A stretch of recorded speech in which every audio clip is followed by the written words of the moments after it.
Yo, what's good, everybody? Welcome to the No Level Cap podcast. I am Sage Ashford. This is the No Level Cap crew. We bring you all the anime, all the gaming, none of the bullshit. This week, I wanted to go with a very old topic. I've seen it a lot lately. Y'all know I'm old.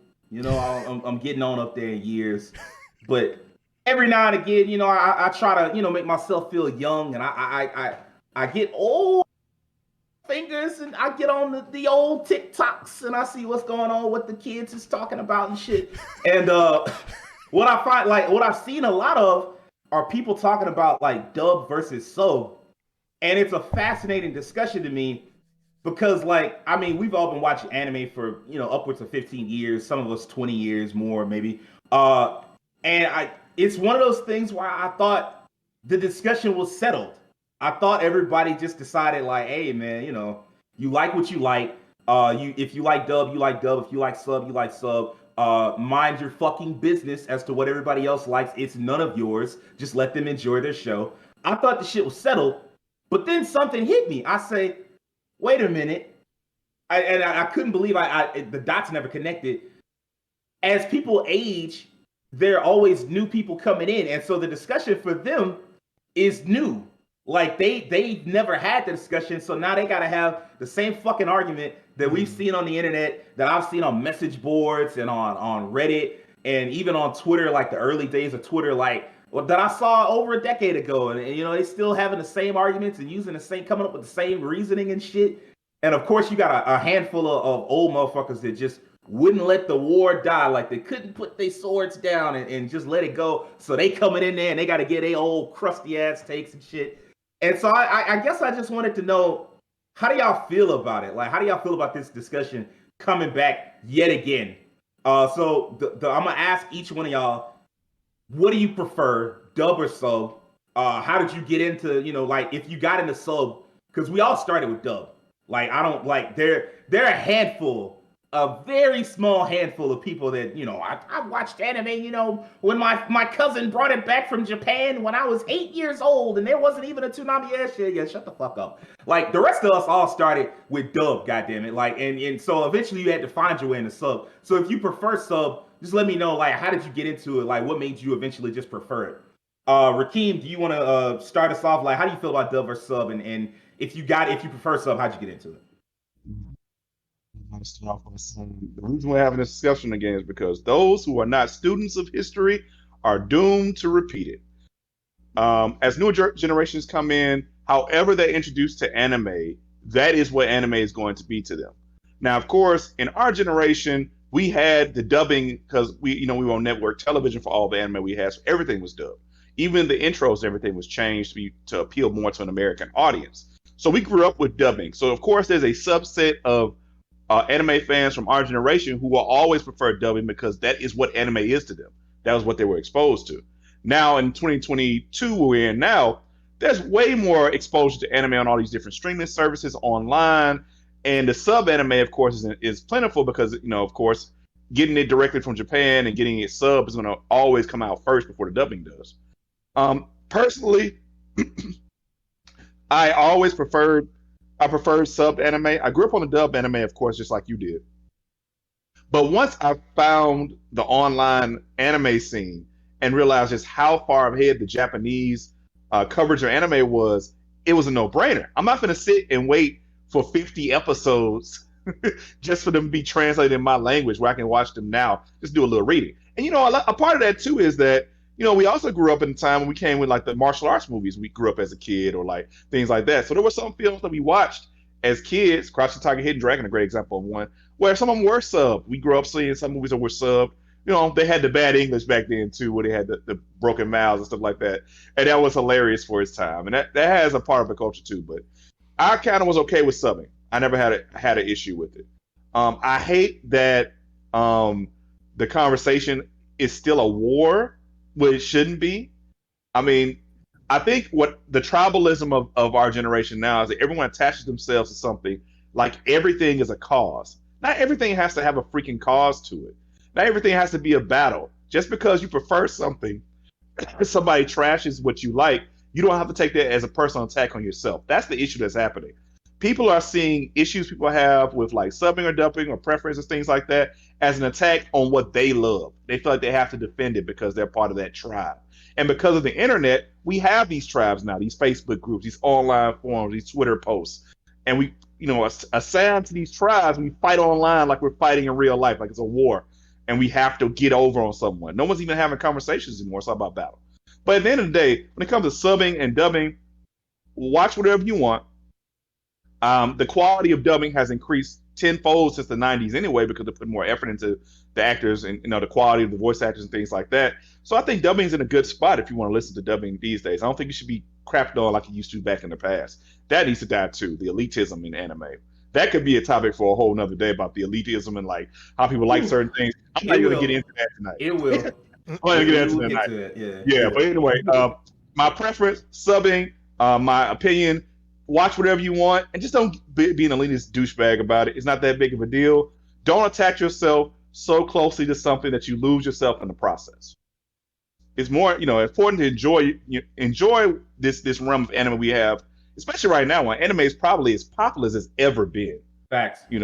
Like it's more popular than ever. Like it's getting so popular that brands are starting to attach themselves to animes, like Call of Duty, having Attack on Titan skins. You might start seeing more anime. You see anime in theaters, full feature length, rivaling movies. Not like they come in there, they do a little bit in the movie theater for 1 week. No, they're making as much as full feature length movies now.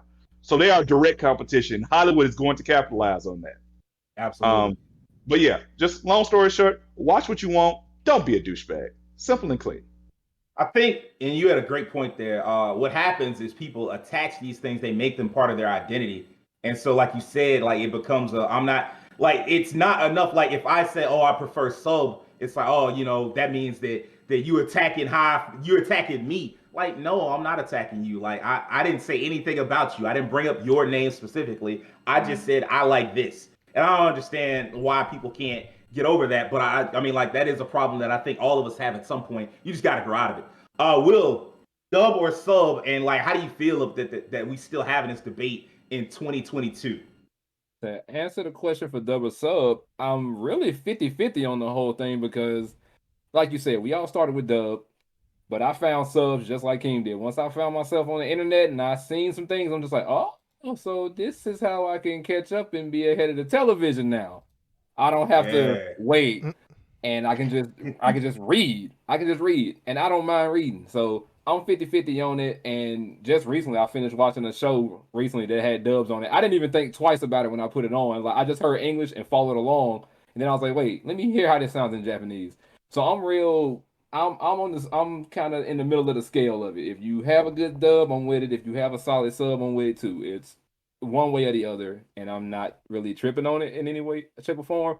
But what I do hate about the whole like dub versus sub thing is that I feel like this is a different sub branch to this topic, but I hate when this whole thing happens with dubs that I get tired of seeing voice actors get attacked for what they do.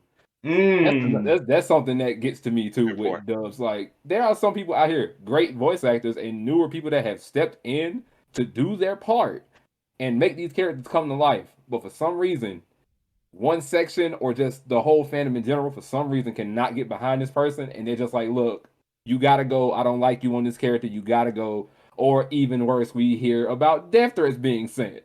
That's something I truly do not like. Bro, I promise it's just a cartoon. That's what I'm saying. It's just a cartoon. Whoa, it's just slow a down, son. game. It's just a drawing.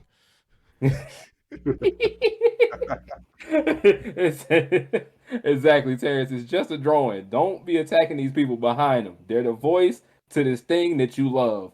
Why are you already causing them enough stress? They already have enough stress on them as is, as we mentioned last week about them not getting paid too well. So they already not getting paid enough. They got to keep running the states to get to where they got to be.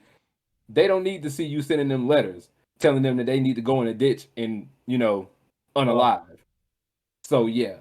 But for me, subs and dubs, I'll do both at any given time because I'm here to enjoy the medium as it is. It's improved. Why should I hate on it? That's what's up. And I agree with all of that, especially the part about like, man, it's just Like I don't like the fact you voicing this character. Like, then watch the sub, bro. Shut up. Like, stop complaining all the goddamn time. Exactly. You gotta know the method. Terrence, you got an interesting perspective because I mean, you are a voice actor, or at least you're trying to get into the voice acting industry, and so like I know that you actually whatever, like no matter what, it would be a dub. Like if you got into it, it would necessarily be a dub. So how do you feel about dub versus sub? Do you have a preference, and like how do you feel that we still doing this debate in the year of our Lord 2022? How I feel is, oh shit, here we go again. No, but you mentioned me as a voice actor, and that's kind of one of the reasons why for the longest time I didn't really want to do anime dubbing, because it felt like, what's the point? Because you just get shitted on all the time. Like people will just say, oh, well, you're the dub actor, so you don't count, you don't matter. So but my perspective on that has changed kind of within like the past, I'll say like maybe like the past 3 to 5 years, just because of how much better the dubs have gotten. As to which one I prefer, either or. It kind of depends on the release schedule, to be honest. Like if I'm trying to keep up with a show, then I watch it subbed, obviously, because that's, I'll get it more frequently if I watch it sub. Whereas now the simulcast, before COVID, the simulcast used to be really good about keeping up with the schedule. Like sometimes the simulcast would come out, or like the dubcast would come out almost the same day as the sub, and you could watch it either way. There was really no excuse in that case, because it's like they would come out at almost the same time. So unless you just really preferred one or the other, then you could just wait for the dub. But yeah, either or for me, just because the quality of dubs have gotten so much better. Like recently I started watching Ranking of Kings, and I watched it dub. The dub for that show, I'm gonna say it is fucking good. The dub is a really good. I actually have not heard the sub, but just me listening to the dub, it's high quality. And another show that I watched late last year was Vivi, which came out. Oh yeah. The dub, I watched that dub. The dub for that, it's really, really good. So my thing with this conversation is I hate that, and let's be real, it mostly comes from people who watch sub. I very rarely on the other side hear about dub watchers saying like, you sub. That's not really a thing. Have you heard that before? Kind of, sort of, right? It's a chicken or the egg thing. Like after a while, you get attacked so much by the sub watchers, and what winds up happening is you start coming up with reasons why watching subs is stupid. I've seen that on like on the old TikToks. I've seen it on there, and I've seen it on like Twitter a couple of times. Well, let me ask you this then: would you say is like the percentage of people who do it? Like in terms of like how much do the sub people shit on dubs, and how much do the dub people shit on subs? Like, what is the percentage that you would say for it? Because it seems. What is the percentage that I've seen, or what is the percentage that I would say? What would you say? I guess, yeah. What would you say? I would say it's probably sub more than dub. I've seen dub more than sub. I guess because I don't follow a lot of sub elitists like that. I follow people that if they watch sub, they just tend to be cool with it. And then like if I follow people that watch dub, and I guess they just tired of being shit on, and so I'll see people, and like even on TikTok on my For You page, when I scroll, I've seen a lot of people shit on dubs, and I've never seen somebody shit on. I mean, other way around. I've seen a lot of people shit on subs, and people who watch subs. I've never really seen anybody shit on dubs on my timeline. But I would say, overall, like if in the anime community as a whole, it's definitely more sub people causing the problem. I guess I need to hop on TikTok more, because that's definitely that's surprising to me to hear that. But I mean, it's not unfounded. I don't think that that's not possible. It's just that that's surprising to hear. But given what you just said, I'll say, kind of like all of you have said already, let's just enjoy. If you're watching anime, just enjoy it as it is. Let's not crap on the way that you watch. And I guess another perspective that we need to look at this is from an accessibility angle. Some people, you can't watch the sub because maybe you have like dyslexia or some kind of condition where you can't keep up with the subtitles. That is a legitimate thing. Good point. Good point. When it comes Very to good dubs, maybe it's easier for you to just listen to it. Because I know some people, they like to multitask, and it's easier for them to just listen to the dub than it is to like sit down and read the subtitles while, paying attention to it at the same time. So I would just say, watch anime. If you like anime, just watch it the way that you want to watch it. But don't like if you hear somebody, if you're watching the same show as somebody and they say they're watching it dubbed and you're watching it sub, that doesn't change really it shouldn't. Doesn't change the context of the show. You could still discuss the show regardless of how you watched it. So unless like the translation is just like super goofy, but that's normally not the case. Usually translations are relatively That's the spot thing in on. the past, really. Yeah, like the translations they're not one-to-one because most translations aren't one-to-one because you still have to modify it to the language that it's being translated to, just because one-to-ones can sometimes sound a little stiff. And you want, if you did a completely literal translation, it would look trash. yeah, would look horrible. there's an art to translation. I'll put it that way. I'm not going to get any more into that, but yeah, just watch. We're all watching anime. Let's just enjoy that, and let's not argue over this sub versus dub thing. I just think that at this point is silly. I do appreciate the perspective that you brought on in terms of like for the new generation, this is like a new conversation to them.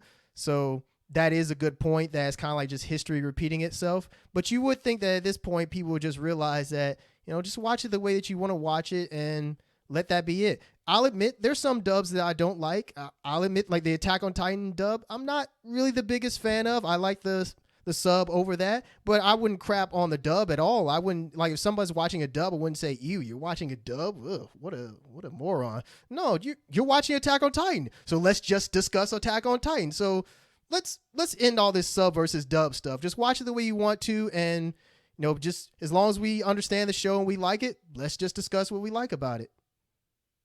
That is all accurate. Like, okay, as far as like when I said like when I've been on TikTok and seen this, like again, it is very much I'm tired of being shit on, so now I'm gonna strike back. Like I've seen people say stuff like, you don't even understand that language, so why are you watching it in that language? I've seen people I say have things heard that like, before. Yeah, I've seen that a lot. And I think that's a shit argument, just like I think people that are saying like, oh, you gotta watch it in the original. They ain't gotta watch shit. No, like they gotta watch something the way they want to watch it. Like, Yeah. I don't understand this idea of gatekeeping people out of like your hobby. That's not a good thing. Like all these dudes that spend all this time talking about, oh man, back in the day I used to get bullied. It ain't back in the day no more, my guy. Like it's let that go. It's over. Like I'm gonna give y'all until you 22, 23. And then after that, I'm gonna need you to shut the fuck up. Stop telling me about what happened in high school, bro. You went to college. It's over. All right. If you went to college and you out of college and you still carrying that high school hurt, you don't need to bother people about their sub versus dub preference. You need to go to therapy. That's what you need to do. Anyway, as far as me, like my preference is definitely sub, and it's weird because it wasn't that way at one point. I remember when I was a kid, I used to buy anime. Like I used to buy anime on VHS, which Jesus Christ, I feel so old. Just when the words came out, I felt like your cane, Sage?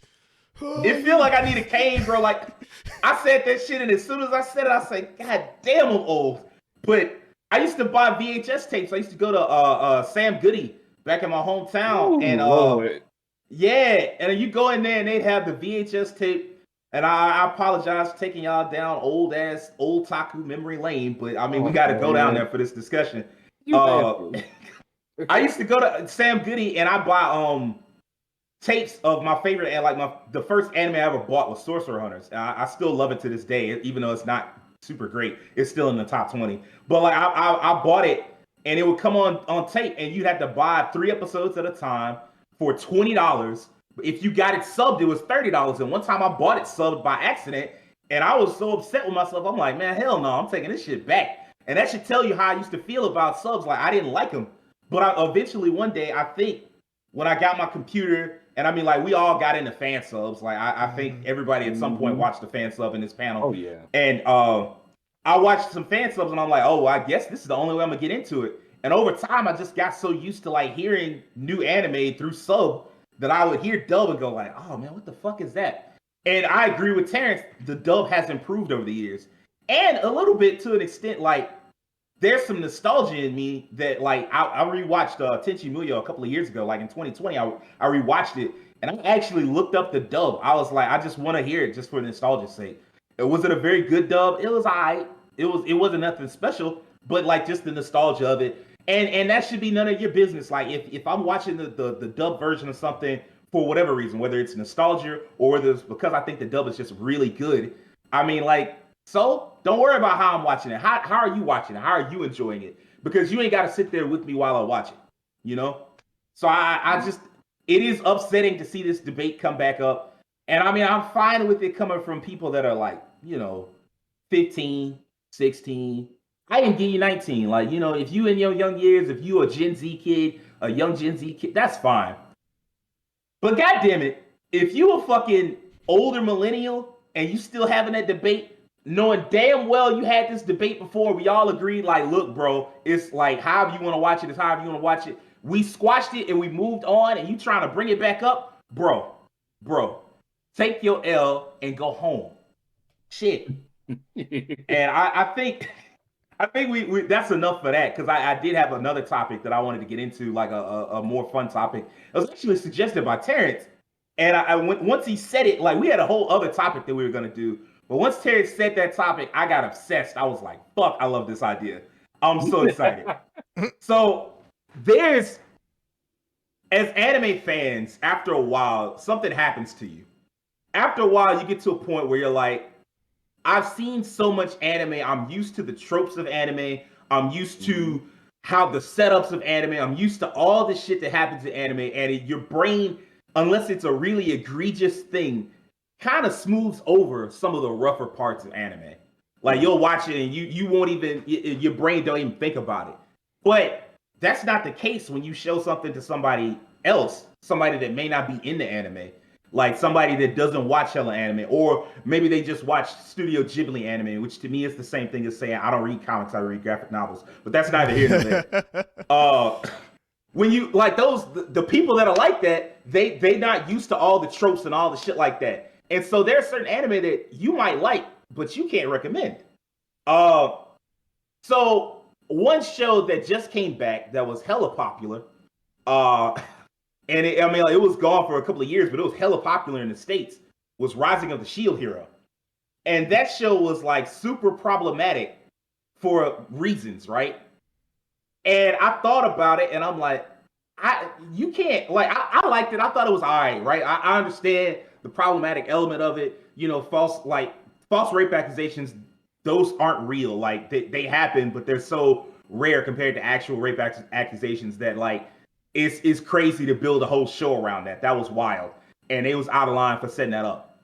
Having said that, though, the world building of Shield Hero is good enough for me to watch it and enjoy it for the most part.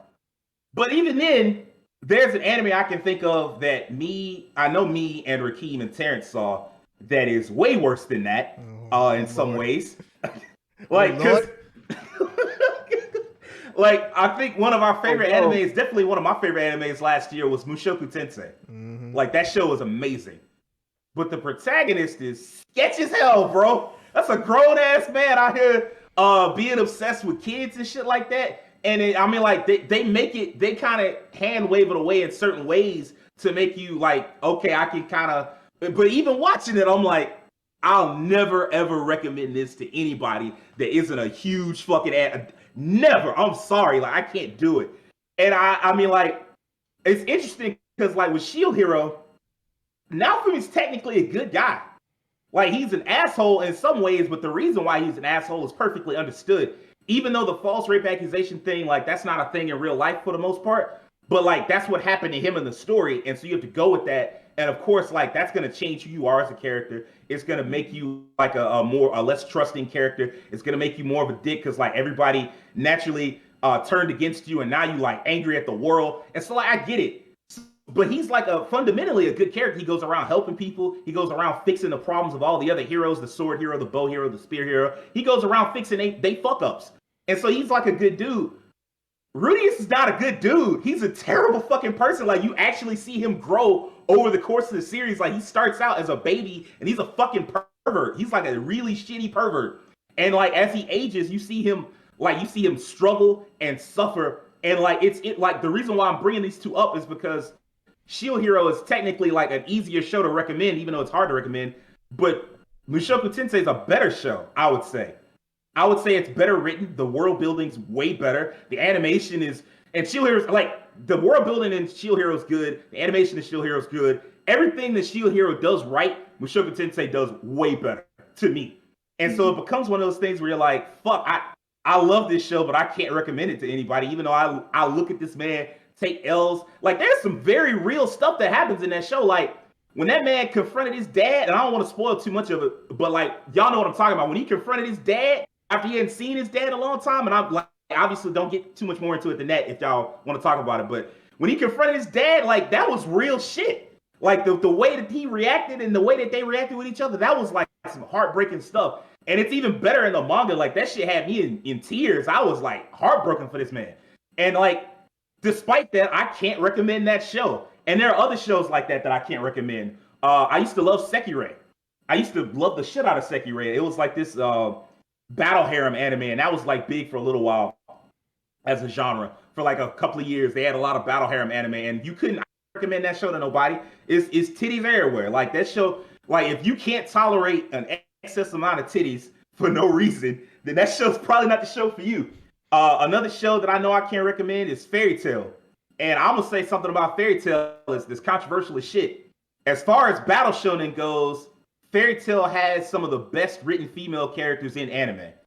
By far. Like, it's better than Dragon Ball, Bleach, Naruto. I'm not gonna say One Piece because I hadn't seen One Piece, but I would go so far, I would take a guess and say it's better than One Piece. It's better than My Hero. It's better than Demon Slayer by a lot. Like, there are hella female characters in it. They have their own arcs. They have their own fights. They have their own, like, character development, enemies, friends, like, all that shit. And that's something that most battle shonen just don't have at all. Like, their female characters are relegated to the sidelines. But despite all of that, that's a conversation in and of itself right there. It is. But despite all of that, like, you see them like like they're constantly getting stripped naked and winded up in you know, their titties out and their ass out and in like provocative positions, and I'm like, fuck. Even though what I said, I stand by what I said. Black Clover the same way. Even though I stand by what I said, I can't recommend that to no fucking body. And then there's one other show that I really love that I know I can't recommend, and that's Don Machi. Is it wrong to ask a girl out in the dungeon? That one is real, or try to pick up girls in the dungeon, whatever. Yeah. You can't recommend that. That's too much. That man be out there like, it's too many characters that like him for no reason. Even though he's like a nice guy, like that's not really a reason that a whole bunch of girls is gonna fall all over you for. And then also, like, there is still some elements of fan service. Hestia is. There ain't no reason for her to be dressed like that, bro. I'm sorry. Like, she just walk around in that skinny ass dress, held together like with them huge fucking, and then they tied together by like one string. The ribbon. That's thinner than like your budget. Like, come on, man. That shit. Hell no, man. She can't be. That show is ridiculous, and I know it's ridiculous. Even though I love the character development of Belle Crano, which is like the main character. Like, that show is pretty much, it lives and dies by the fact that Belle Crano is like a weakling that has to learn how to become a leader and learn how to become a man and learn how to become a hero. And that's what makes that show good. But like, despite that, I'm not going out and telling nobody about it. I would like for Will to tell me, like, what show do you think you can't recommend, or what shows do you think you can't recommend to people and why? Okay, so as you were talking, one came to mind because I kept thinking about when you mentioned Sam Goody earlier, and I thought, when you mentioned it, I thought about the times I went there numerous times to buy video games, and then that's how I started buying anime too, at a Sam Goody, and that's where they had DVDs actually. So I remember the first thing I had to tell everybody he's younger than me. Stop. So I remembered there was one show that I bought. I didn't finish buying the show there, but I bought like the first half of it. And I feel like, as much as I love this show for its comedy, if I was to throw this at you, I promise you, I don't think, I know we could, but for someone new, I don't think they could sit through it. And that's Excel Saga. If anyone in here has ever watched Excel Saga, you know what happens through most of that. Y'all know what the Great Will of the Macrocosm does. You know who Lordia Palazzo is, and you see the mess that Excel gets herself into at any given moment. And her trying to constantly eat that dog, and I get sick of it when I think about it. I'm just like, oh, she's been trying to eat this man the whole series and never. That was a weird show. That was extremely weird. And then there's Nabishin, who was basically like a Cowboy Bebop Spike XP. And the artist himself is even in the show. Koshi Rikdo, his character, he's in the show, and he's literally been confronted by Excel and killed off at least like 3 times. I'm just like, I was like, how do you fit this into this show? And how can I tell you to watch this without telling you that there is really no premise? You're just gonna have to see it. And I think the humor's gonna fly over a lot of people's head, even in the dub. So Well, XL Saga, if I remember correctly, was like a parody show, and it was like meant to be for like hardcore anime fans. So you right, you definitely right. yeah, so I feel like I can't throw that at anybody in any way, shape, or form. So if you've watched a good bit and you kind of gotten the absurdity down, yeah, I would ask you to watch that. But if you were new, I can't look at you and be like, hey, XL Saga's amazing. It's a great comedy. I'm not gonna do that to you. But the other show that I think about, I watched this in college when I started making my new set of friends, including y'all. But y'all didn't put this show on me. It was the others. They put this show on me.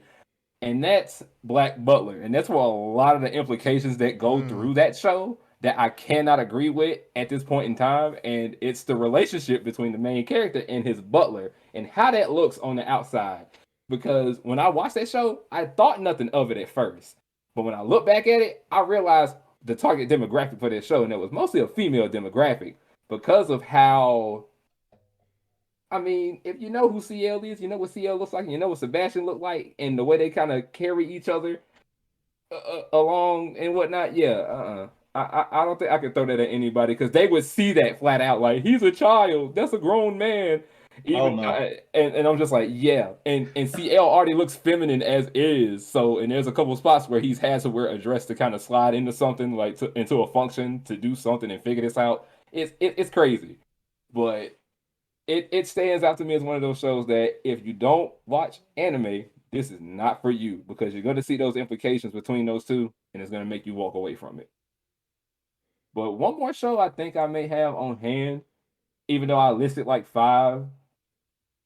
The last show I would probably say is Higurashi no Nakukoroni. When They Cry, for those that don't know that's in the English title, When They Cry. It's about 3 seasons long, but I think we only got the first season over here with the English title When They Cry. And it's based off of like a graphic novel, like not graphic novel, but a visual novel. It's based on that. And everything about that show is based in different like what you call them, not chapters, but timelines, arcs, different timelines, arcs, okay. different arcs and timelines. You're right, Terrence. It's based in that, and when it's based in that, it can throw you off because you can watch 4 episodes. Someone may die at the end of them 4 episodes, but the next 4 episodes you watch, they're back. Ooh. So you're kind of like, wait, so why are they here? This makes no sense. Why is this character here again? And then while that character may not die this time, 2 others from the first time die. And then the next set of episodes, they're back again for some reason. And you're just like, you get lost in the continuity of it all. It can really throw you for a loop, especially with those seasons that follow it. That's when they start to try to explain some of this stuff along the way. And I feel like if you don't get into the visual novel beforehand, that anime is going to throw you for a loop all day long because you won't know what happens, when it happens, why it happens, and who's making this happen. Because all you know is Oyashiro-sama is causing all this to happen. Honestly, I thought you were going to talk about more like how the art style just doesn't match with the tone of the series itself, which, I mean, that's intentional. It's like it's meant to lure you into a false sense of security. Yeah. I'm glad you brought that. I'm glad you brought that up. That's the other part that's going to throw people too. It's like, oh, it looks so cute. Not until that hatchet gets thrown out. not until that duckbill hatchet pulls out and it's ripping something. So by all means, I can't throw that at you if you're a beginner, man. If you're a beginner, I love this show to death. I even have notes because I've watched the show at least 3 times trying to understand it. And I would recommend it to a lot of people, but I can't recommend it to a newbie in any way, shape, or form because they'd be like, why did you tell me to watch this? Some child just got killed. I'm just like, I don't know what to tell you about that. I'm sorry. And you know what? What's interesting, and I appreciate you for bringing up Higurashi at the end because that takes us down a different lane because I was thinking a lot of like fan servicey shows, like shows that might have a lot of like fan servicey elements or like questionable elements. But you picked something that not necessarily, I don't know if Higurashi has a lot of fan service, but it does sound like a lot of tiny. Yeah. It sounds like one with the twins, that, just a smidge. Yeah, just a very tiny bit. But that does like bring up the idea of like, okay, there are some anime that's just too complex to throw to like a newbie, like the Fate series. Like the Fate series, there's a lot of people that love Fate, and Fate Grand Order has made like billions. But you can't recommend that to no newbie. Like, like here's Fate Stay Night. Okay, well, what's all these other Fates? Well, I remember actually Rakeem asked me about Fate, and I had to sit there and think about how the fuck am I going to explain this? I was like, so there's 3 different Fate series, and they all take place in different universes that all have like different outcomes.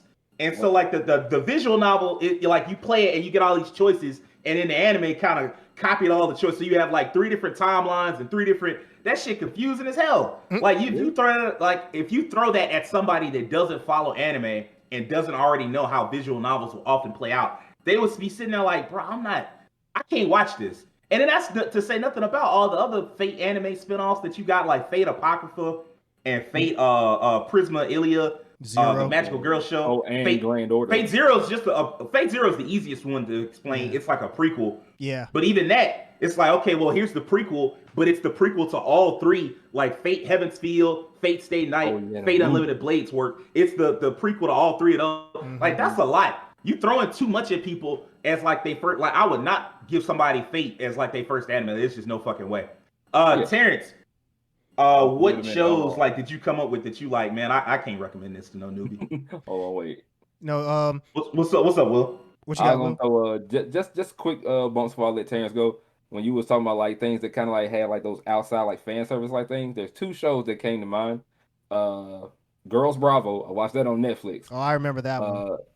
Reason why I would say that is because the character has gynophobia. He's allergic to women basically, and every time he gets around a woman, he breaks out into a straight up rash. And if he straight up gets hugged, that man is not coming back from his unconsciousness. I kid you not. And the other one I had in mind was I want to say not Sekiro, but Queen's Blade. Yeah. Oh, that's a whole other one right there. Man, I forgot about Queen's Blade. Like it says something. How grimy do I want to get? Bikini Warriors. Fuck it. It said something that I've seen Queen's Blade more as like hentai than I've seen as like Queen's Blade the show. Like nobody talks about Queen's Blade the show ever. No. Like I remember it was huge for a while. Like in like the very late 2000s, like 2008, 2000 to 2010, 11. It was huge, but like we don't talk about that show no more because it was something. It was something, but I don't know if it was something good. It got a PSP game. I want to say it got multiple games. It was popular for its era, but it's one of those shows that, and it's definitely one of those. That's a show that I don't know that I would recommend to somebody that has watched a lot of anime. Like even then, they might just look at me funny and be like, "Bro, what you doing watching?" Oh yeah. What do you do? What do you get up to when you alone at night? It's like, oh, I'm so sorry. I didn't mean to do this. Oh yeah, and the very last one, I'm so sorry, but Yosuga no Sora in Solitude is where we're least peaceful. I think that's what it's called. Just look it up. Put a subtitle to what it is. It's definitely not what you think it is. It followed a route from the visual novel that starts with an I, ends with a T. That's the word. Wait, is that the? Oh, it's the one with the bro. Oh, okay. I know. Okay. Man, no. I know what he's talking about. Yeah, I know exactly what he's talking about. That one is a big no. I watched it all the way through. I got to that last episode, and I was just sitting there with my jaw on the floor. I was like, "There is no way y'all led me up to this point. Ain't no way." Yeah, they did. You know it. You know what it was. You stuck with it. That's what you get for sticking with it. Hey man, next up is Oremo, Will. Stop. Ew. I hate this show. Ew. Fuck no. I'm mad at that show. Terrence, what you got? Like, what shows do you love that you like? Man, I can't recommend this to no fucking body.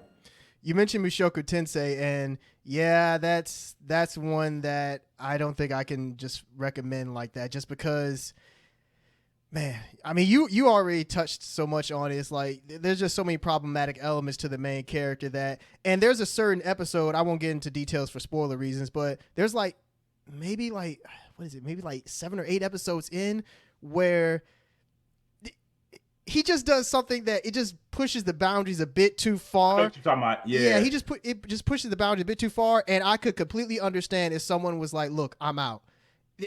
That's probably like the first anime I think I really watched where I feel like if somebody were to watch it, they get to a certain point and they just be like, "Look, I'm out. This ain't. I can't deal with this." And you know what? I can't blame them. So Yeah, as good as Mushoku Tensei is in terms of its world building, its characters, its animation, and so many Even other fight elements. Yeah, and even fight scenes. It's not one that I could just recommend to everybody just because It's not. It's tough. You know It would be what? so bad if he didn't have his memory still. Yeah, You know? yeah, but you know the other anime that used to take that spot, in my opinion, was Kill la Kill, and Kill la Kill, man. Kill la Kill for the longest time was the anime that you couldn't just recommend to anybody just because of, well, not only like pretty much the fan service elements of it. I mean, He's Kill la not Kill, wrong. the big thing about Kill la Kill is that it's taking fan service and kind of turning it on its head because the fan service is kind of what gives the characters their power. But to somebody who doesn't understand how fan service works, it will completely throw you for a loop and you'd be like, what you got me watching, Terrence? You're weird, man. Go sit in the corner somewhere. So yeah, Kill la Kill. I really like Kill la Kill. I think Kill la Kill is a great anime, but would I recommend it to like an anime newbie? No, can't do that. Not as your first anime. I feel like you need to get more into. You need to understand anime at its like basics. You need like the starter pack, and then Kill la Kill is more like maybe your advanced level. I don't know. Another one. Another one funny that I thought of is Konosuba. Konosuba is hilarious. It's a You think? extremely funny. Okay, here's the reason why. Konosuba's Is it The darkness? yeah, it's darkness, but then there's There's other another character aspects in the to it movie. as well. I think the humor can probably override maybe the more like I don't know if I would call it problematic.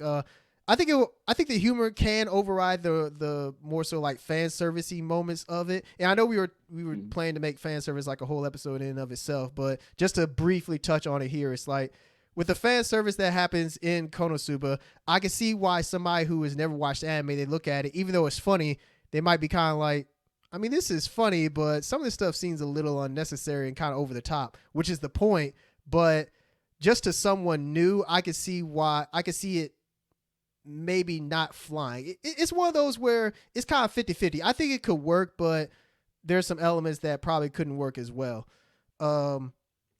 Super feels like when Will talked about Excel Saga was very much of its time, like a very, I'm gonna parody a lot of anime type shit. And so if you weren't hella into anime, it probably wasn't something that you should start somebody out on. Konosuba is a lot like that because it's like a parody of isekai and it's a parody of fantasy anime and fan service, and even the way that some male, like Kazuma is very much like the opposite of how a lot of like pushover male MCs act. Oh yeah, that's so, what like, makes him so cool. Yeah. Yeah, exactly. That's something that you love because you're an anime fan. Mm-hmm. But if you weren't an anime fan, you'd be like, "What the fuck?" Like, remember? I know you know the show. Like, I watched the show last year. You remember the scene with him and I'm blanking on the mage's Megami? name. Yeah, him and Megamine in like the shower. Yeah. Or like they was about to go take a shower, and she was like, "You not gonna let me take the shower first?" And he was like, "No, I'm about equality. That speech. Do you know how many anime I watched where I wanted a character to say exactly what he was saying to her at that time? Like, that's a show that you definitely can't just throw to somebody because they would not. It would be way overhead. Yeah, and that's exactly what I'm getting at. Yeah, that's the reason why I think that it can work as a basic recommendation, but it also has some elements to it where I think that it wouldn't work. It wouldn't quite be understood. I do have a couple of others, just two more. One, and despite how it ends, most people did not like the ending at all. Darling in the Franxx. Darling in the Franxx is such an interesting case because it started out really good, but then as it got toward the end, it was like, this one's going down the stinker. But just the obvious elements of how they even pilot the mechs, that in and of itself, if someone who's not used to anime sees that, they'll be like, Terrence, what's going on here? What you got me watching, man? So yeah, but once again, it's one of those things where that's the point, because Darling in the Franxx, a lot of it is about puberty and how boys and girls go through it. And yeah, just one of those that you probably can't recommend to like an anime newbie. And the last one that I have, and there's so much more I could talk about, but just for time, won't do that. This one's a bit more obscure, but I'm going to toss this in here just because it is one that I really like, and it's Scum's Wish. Scum, or Kuzuno Honkai. Kuzuno Honkai. Yeah. This one I wouldn't recommend just to anyone, just because the plot, it is wild. It will throw you for a loop, just the concept of it. So just to briefly touch on it, both of the main characters, there's a male main character and a female main character. They both have crushes on teachers in their school, and obvious reasons, they cannot get with their teachers. Yeah. And so so they take themselves. Yeah, so to fill the void of not being able to be with their teachers, they kind of see since they have the same problem, they end up getting together to fill the void that each other has. And there's a lot more that goes on behind. There's more characters that get involved in everything, but it's a really well done show. I'll put it that way. It's a seinen anime. It's seinen as F. I'll put it that way. It's up there with like Nana and stuff like that in terms of just being like really good seinen. But yeah, it's not something that I think I could recommend. It's not a seinen? Is it? Is it not? Would you not count it as a seinen? I thought Nana was Josei. Well, whatever. Oh, somebody's gonna come in and say, "Oh, Terrence, you fucking fake anime fan calling it seinen." Well, whatever. I mean, within the same. What the fuck it is? Whatever. You get what I'm talking about. More adult, not like shonen, not like straight up shoujo, just more like an adult series. That's what I mean. In terms of like its writing, not in terms of like, you know, not like hentai, but yeah. Damn it, I lost my whole train of thoughts thanks to that. But anyway, it's not a show that I think I could just recommend to new anime fans, just because there are elements to it that I think would kind of be wild for you. Although I will say there are some shows on TV that kind of have wild aspects to them like this as well. So while I probably just wouldn't recommend it right out of the gate. I'd probably see like what their tastes are. Like if maybe they're into stuff like that, then maybe I could push them toward it. But just as like a first anime, nah, I don't think that's something I would ever do. So those are my picks. And there's many more I could choose from. But yeah, those are just the ones that came to mind. What's good, Will? I'm glad you mentioned it because I do have that on Blu-ray as well. I actually do as well too. Apparently, like even though y'all can't recommend it, y'all definitely fuck with it. It's a good show. It's good. It's good. But just to say this now, I agree with you. I can't recommend it to no one, but I will admit I did recommend it to a homegirl of mine that didn't watch anime, and I asked her what it is she liked in television shows to get her to that point, and I let her watch it, and she was just shook by it. She couldn't believe it. Well, there you go. What shows do you love that you like? Man, I can't recommend this to nobody. I put out a tweet since I'm gonna put the nail in the head on Mushoku Tensei since both of y'all talked about that already. But I'm gonna put out a tweet last year that was like, man, if Mushoku Tensei did not have these pervy elements in it, I think it would be like the perfect fantasy show. Like like you said, the animation, the storytelling, the action is all on par. But there's just like this, and this is a prevalent throughout all anime, not just Mushoku Tensei. There's this prevalence of like trying to appeal to like horny young men and like really specific shots and demographics and stuff like that seem to like, it's almost like it's written down on a contract somewhere that you must have this in some of these animes or it won't show up. The first one that came to mind I enjoyed when I was young, even though I haven't watched it in a long time, was High School of the Dead, which was like the zombie anime. Yeah. And I think everybody in here remembers The sniper Yes. Yes. No. Like, the fan service almost ruined that show. It was such a cool like element of it. I mean, it did, but like it just like they went over the top. I didn't want to. It was cool then because having, at least at that time, because then really the zombie era kind of exploded around that time and kind of got stale. But having a zombie horror anime was pretty popular. Was kind of fresh at the time. There wasn't a lot of zombie animes back then, so I really enjoyed the show. But man, I'll never forget the one where the bullet passed by and her titties moved up individually between the bullets. That's when I was like, all right, you guys have jumped the shark. We're going to get age restricted with this episode. Hey, look, Man, it is what it is. It is what it is at this point. But yeah, so yeah, the perversion of anime, like this sense that they have to appeal to horny young men. Man, I wish that would just go away, like just for a little while. Let's just try something different. But the anime that came to mind, and I thought about this because it also stemmed for a tweet that I saw. The tweet actually had to deal with JoJo's Bizarre Adventure, where a young lady saw part 2, and there's a character in part 2 who is a Nazi character. Yeah. who was portrayed kind of as a villain. He eventually becomes kind of a good guy who helps them out towards the end. And just having the Nazi, it became like this shitstorm of like conversation about like the portrayal of like a Nazi ever being positive, like a no. And I thought about an anime I watched a long time ago, Kinnikuman. And I love Kinnikuman. Now, those who don't know who Kinnikuman is the godfather of wrestling anime. It is the gold standard. It was the most popular one. There's been other wrestling anime. There's never been one probably like that hit that standard. And it's interesting. So the history of Kinnikuman is interesting because it started off as like an Ultraman parody, where it was like Monster of the Day. He had his mask. He had a mask on. The main character Kinnikuman. He had a mask on to even mimic the Ultraman mask. And he fought monsters every day like Ultraman. And then eventually they kind of shifted into this more wrestling theme where he became a champion of this tournament. They had to defend his title all across the country and fight wrestlers. But there's a character in this show, I remember specifically, Brocken Jr., who comes back for revenge because his father is killed early on by another character on the show. And he is a full-on Nazi. Like the music, the hat, the patch. Now, mind you, he is portrayed as a villain. And now here's the thing that's talked about this story that you mentioned, Sage, that like you have to understand anime tropes.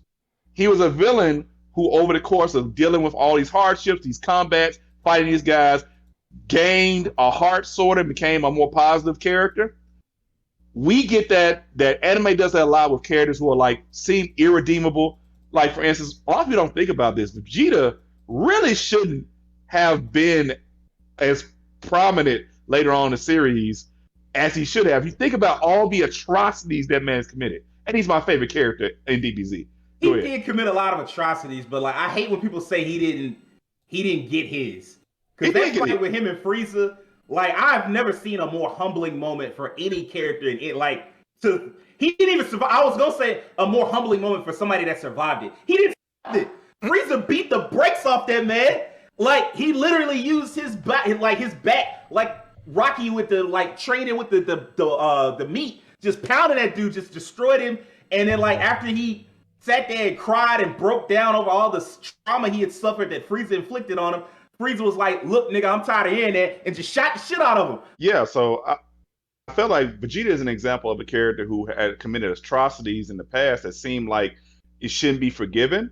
But I think we forget sometimes in storytelling when we perceive characters that you can make anyone compelling if you tell the story the right way. If that character who was a villain or evil or whatever is portrayed in a way where they get their comeuppance, or they're portrayed in a way where they have to see what they're doing is wrong and come from that can be compelling. Now, I also understand why I couldn't recommend this, because just having a character like that in the world we have today, from that thread I saw about JoJo when they had the Nazi character, I thought about that. Like, perception is everything. At this point in time, I wouldn't even show anybody anything like that could trigger something like that. Because you have a Jewish friend, he sees something like that, he's not going to give a freak what you have to say about the character. It's over with. So yeah, but I was thinking about that, like some sensibilities in the past for like portraying certain characters just probably wouldn't work today. So I couldn't recommend Kinnikuman to a modern audience. It doesn't help that it's freaking impossible to find that show now. Because at the time when I was watching it, I found a YouTube thread. I was lucky someone uploaded to YouTube like 70 episodes, but it's hard as a mud to get that full show now. I have been looking in there for a while to see the full show, and it's very difficult to find it. But yeah, that was another example of one I probably wouldn't recommend today to anyone. Mushoku Tensei was another because of the perversions and High School of the Dead. Yeah, it just me personally, even when I enjoy these shows, I can see almost in the beginning, you can kind of see the signs early, like certain little hints of things you couldn't recommend to somebody who like if I had a female friend who was trying to get into anime, I would definitely not show them High School of the Dead. They might, just from seeing that, they would think they would look at me different. You know what I'm saying? Like, absolutely. So yeah. There's probably a lot of other examples that we're not thinking of as well. But yeah, that's the ones I thought off the top of my head. So I appreciate you for bringing up Nazis. Here's the thing, you brought up. I know, right? I know that's a hell of a segue. But what I wanted to say was like, so when you Oh my Really? god! It's the it's the it's the way you Lord just mercy. get into That's it. what. Jesus Christ. You should have chosen that topic. look, man, I had a point. Don't do this to me. To the No Level Count podcast where we talk about Nazis. No, the fuck we don't. Go No, the ahead. fuck we Sage. do not.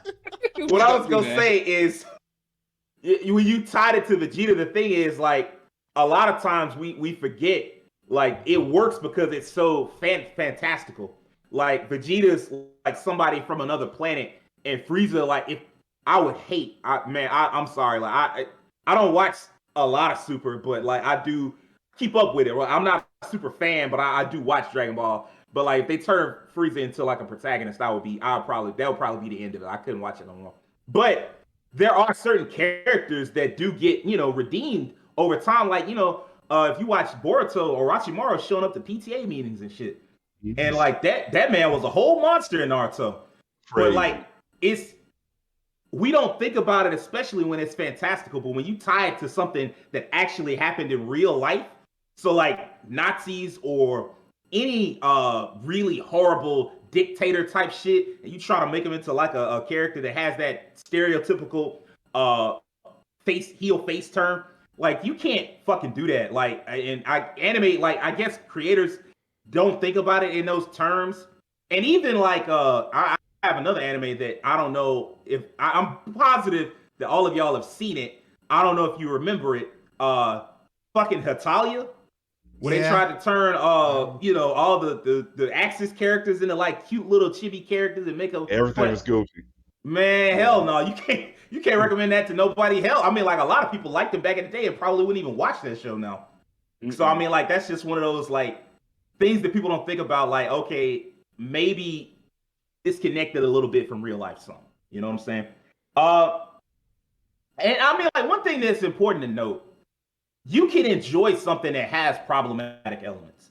Like just because it's problematic doesn't mean you can't enjoy it. The only thing is you got to be able to admit, and like that's really why I want to do this podcast, because like the thing is, at least we are all acknowledging, like, okay, you can't do the show. I mean, you got to know these things aren't okay, right? Like there are elements to it that you watch and you like, I don't like this about it, but I enjoy the show for other reasons.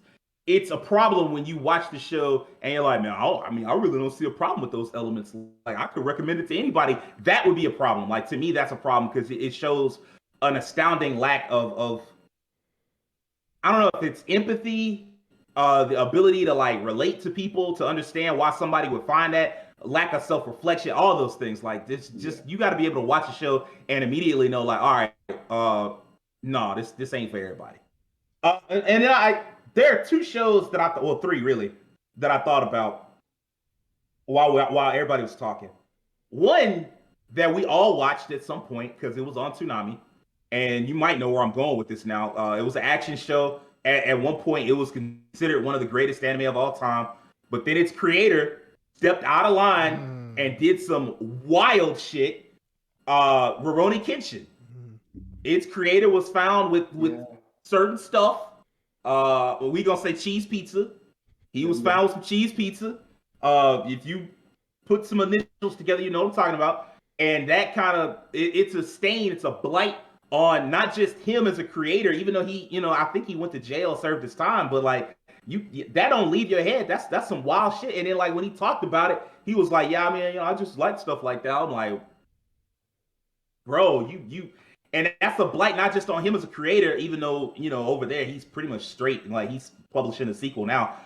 It's a blight on his manga and his anime. Like that was a goated anime. That used to be in my top 10, like of all time. Like they used to be in my top 10. That show stood alongside Yu Yu Hakusho as one of the greats. And now most people, even if you know that show, you don't talk about it because you're like, bro, this out of control. This I can't believe that you would. And so you just have to kind of retcon that show.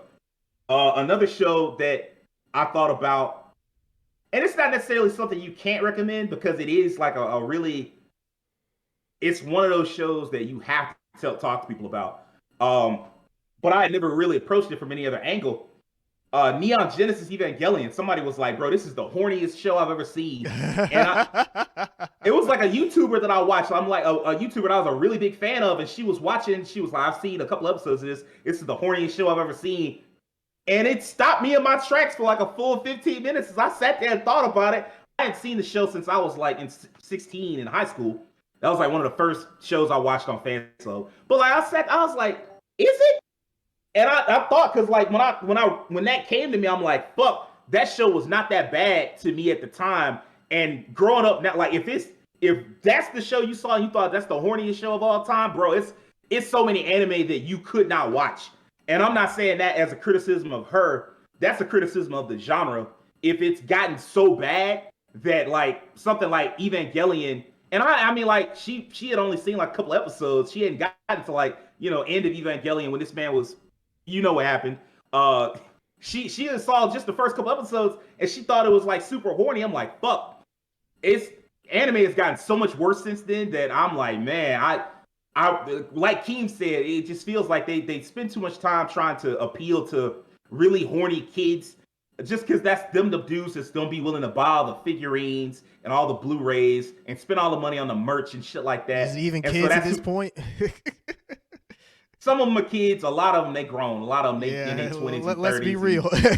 Yeah, I mean, them body pillows are getting bought by some grown ass men. Some grown ass men buying them Dakamuras. Like I'm not. They out of control. And then I'm gonna ask this, Terrence. In terms of fan service and violence, would you recommend ReZero to people?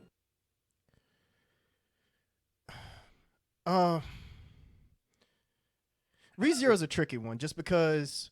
Yeah, there we go. You caught me off guard asking me that one. I'll say this.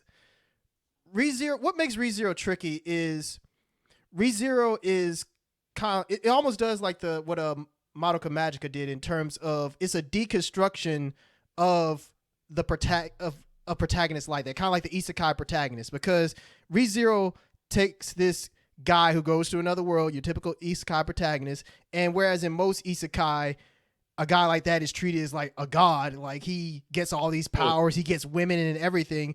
In ReZero, he kind of does develop his own little harem in a sense, but not in the traditional isekai way. He doesn't have any special powers. He's not strong. He's not really all that smart. He just has this ability to where when he dies, things just reset. And so it's pretty much like playing Dark Souls. And it's like his entitled, like right. Subaru starts off as a very entitled character. Like he goes to this world expecting things to go his way. He expects to get the girl. He expects all these things. And the show, as it progresses in the first season, it slowly breaks down his character to where he has to really take a step back and realize, yo, maybe all these things that I want and things that I want to do, maybe there's some issues with that. And ReZero, I would recommend it, but maybe not as a first anime. It's kind of tough because I can see somebody, because one thing, like I feel like you kind of have to have some knowledge of how isekai works to really appreciate what ReZero is doing. And you kind of have to know some anime tropes, because in terms of like fan service, ReZero isn't bad at all. Violence, I mean, if you're just against violence, then I mean, ReZero is not the first anime that there's plenty of anime that are super violent I can't recommend if we're just talking about violence. But yeah, ReZero is kind of like a fence setter. I would recommend it, but to only certain kinds of people, and it really depends on your taste. So yeah, hopefully that answers your question, but that's how it does. I threw that at you because I thought about it. I was like, there is some, like the maids, like that's a little weird. And then just like the violence, I'm like, man, that if I threw that to somebody and they really wasn't a person that was into violence, they probably would be like, why did you recommend this to me? Yeah, if you're not into violence, then yeah, you wouldn't watch ReZero, because I mean, it does have some violent elements to it. But I will say that the violence isn't the point. It's just kind of there to kind of like set the stakes. It doesn't wallow in it like what's the anime we talked about last week, the Magical Girl one? Oh, Magical Girl Sight. No, not Sight. Oh, Asuka. Oh, Yeah, Yeah. it's not like it wallows in violence, right? But it is one of those shows where you're like, man, this a lot. Like, yeah, violence like, happens. I mean, violence definitely happens in ReZero, but the point of it is to show like the depths of despair that Subaru is going through. Pretty much, is to show Subaru is going through some shit, and he is not the type of isekai protagonist you would want to be. I'll put it that way. He's not equipped. Yeah. I mean, I didn't want to catch you off guard, but it's something I thought about. No, you're good. Doing the podcast, and it was also like, I know that's one of your favorites, and I was like, okay, this is like, sometimes you have to look at like something that you really love and go like, man, is this really for everybody, or is this something that just like, even, and I'll throw myself under the bus a little bit. Anime that I've hyped up to y'all to the moon and back is Symphogear, and I fucking love that show. And it's got a lot of positive elements to it. It's got an all-female cast. It's got hella queer relationships. It's got some really cool fight scenes, but there's still some heavy fan service elements to it. Like the outfits that the girls wear, they're kind of like really skin tight. And it's not like Sailor Moon where the girls just dress up in like, schoolgirl outfits or whatever. It's not like that. Like they dressed in like hella tight outfits, the boobs be out, like the girls is definitely showing. And it's just stuff that you like, I would have to tell somebody to look over, and I don't necessarily want to do that for somebody that's just getting into anime. I'll put it this way. I think it would be easier for me to like really go in depth on certain shows when we kind of have like our episode about how you get someone into anime, because it kind of ties into that. Because certain shows, you really, when you're just starting somebody off on anime, you really don't want to give them like this really heavy material. And I think that's like with anything. It's like if you're trying to get someone into movies, you don't give them 12 years a slave as their first movie. Come on, like that's really heavy. So slave ever, but you're right. I agree. But you understand where I'm coming from, is that you don't give people like this really heavy material just to start them off. You start them off easy, and as they become accustomed to the medium, then you get them into heavier things. It's just like certain books you don't recommend to people right off rip. You kind of start them off easy, kind of like what you do with kids. You don't give kids like 1,500 page novel. You give them, like a little 10 page, then you slowly go from there and you graduate to the big stuff. That's I guess that's really the point of this all, is that you don't chuck somebody into the ocean when they can't even swim in the kiddie pool. That's a good way to put that. That's a good way to put that. All right, I think that's going to wrap up this week's episode. If you enjoyed it, I need a few things from you. I need you to do us a favor, hit that subscribe button on YouTube. Follow us on Twitter. We're on TikTok now. Tell your friends about us. Hey. And I need you to do me a personal favor and have an excellent week. Peace.